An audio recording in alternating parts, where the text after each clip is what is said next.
What's going on, guys? Kimchi Cowboy here with another video.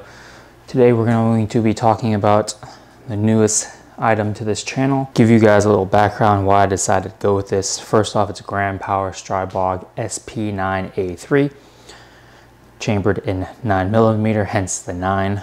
But anyways, I've always loved the UMP 45, all the way up from Counter-Strike, Source, to Battlefield, to Call of Duty. The aesthetic vibes of the UMP is just classic and timeless, and I think most people enjoy the look of that. So that's kind of where this came about. You may or may not have known I had the Aero Precision EPC9 that I sold to my buddy Sean a while back.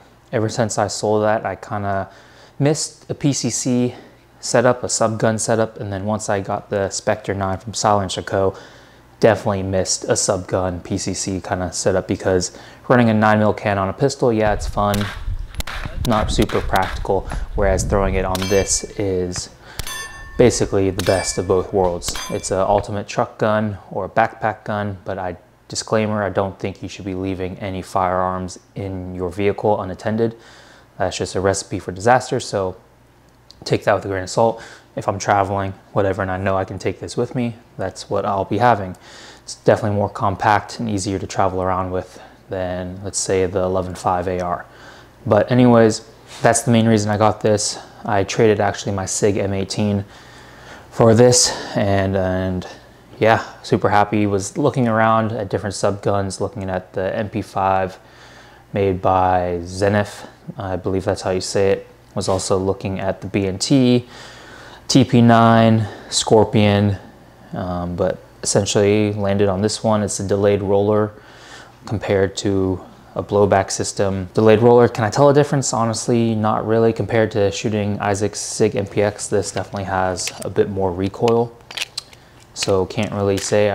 This won't be any review or anything like that, as I've only put maybe a couple hundred rounds through it, but kind of my first impressions. And it is not new, so it has been broken in, ran flawlessly, no issues there. But from my first impressions, or let's actually go ahead and talk about the build overall. Starting at the front, we have a Spectre 9 silencer, full titanium. Sage Dynamics just dropped a video on it, and I follow Aaron for anything optics, silencer related. The dude's great. He puts out great information, so check that out if you want. I don't recall what this piece in the front is called, but it is an extension, so you get more pick rail on top as well as M-LOK slots on the side, and it gets rid of this like 1.5 inch barrel length that look kind of just odd. So like this, I'll link everything down below. Up top here, we have a Somo gear, also known as Homo gear to some people.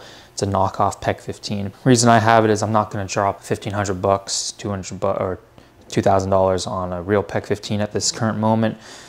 I have PVS 14 tube, so I run this. I mean, it holds 0, it's perfectly fine, and it's a fraction of the cost. So if you want to hate me for having a Somo gear, perfectly fine. If you want to buy me a PEC 15, a real one, I'll be perfectly fine with that as well. But FDE with the green laser up here, IR light, IR laser, visual laser, all that. Red dot, this was a tough choice for me. I figured a holographic on this kind of setup was too big, so that's why I opted for the AIMS. Nice little compact setup, has a solar on top, so theoretically when you're out in the sun, you're not using your actual battery power. And it's nice, compact, has good passive aiming under night vision, and it has 2 little screen protectors on the lenses. So overall, I've always wanted to try this out. I've actually originally wanted this for the Aero Precision EPC, and instead I got a SIG Romeo folder stock and then T-Rex arm sling. What the guy did before me was he did some trigger work, and he also changed out the charging handle, as if this gets incredibly hot, I guess the plastic charging handle started to warp, so he changed that out for a full metal one.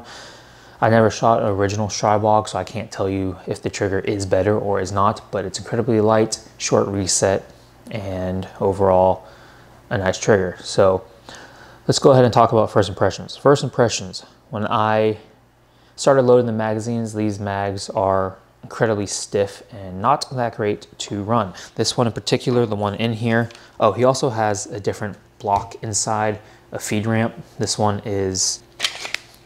is a metal magazine and metal lips, so supposedly this runs more reliable.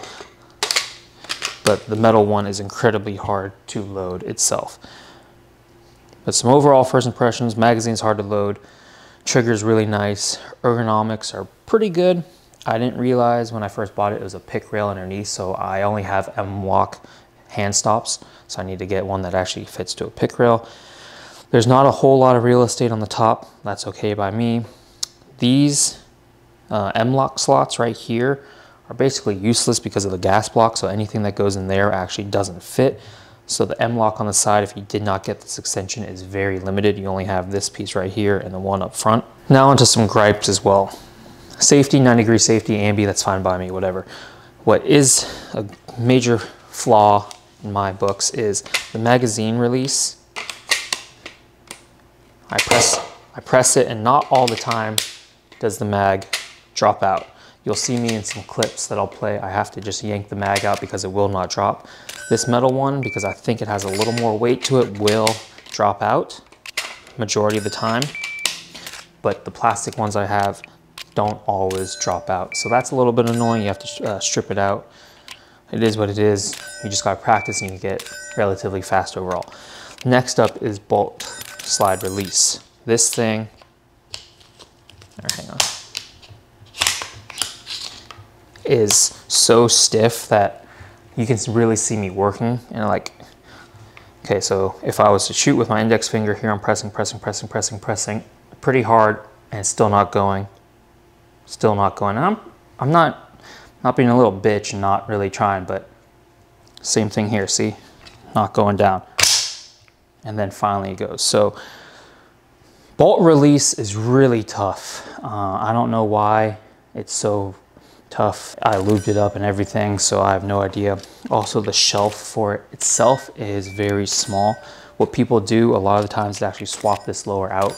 One will accept Scorpion mags, AR triggers, AR safeties, AR mag release, I believe, and then an enhanced bulk slide release. That's not only textured, but also finned out a little more so you have more real estate to grab. So my biggest gripe, two gripes with this, is the mag release and the bulk catch release. Those are my two biggest flaws with this design. And I think just overall more practice, I'll get better at it and faster.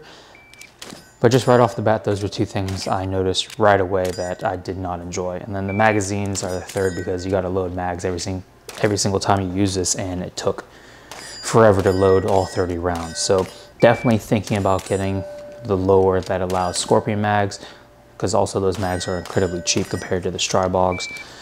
And then just being able to hopefully work the mag release and the bulk catch much easier. But this is the Stribog SP9A3, like I said before. You'll be definitely seeing it on the channel more, and can't wait to use it. Might be going hog hunting with it here this weekend, or probably using the 11.5 if I'm gonna be honest. But yeah, can't wait to show you guys this more, do more drills with it, and get the reps in. But any questions about this build, any comments about this build, like, subscribe, help the channel grow, and I'll catch you guys in the next one. Take care.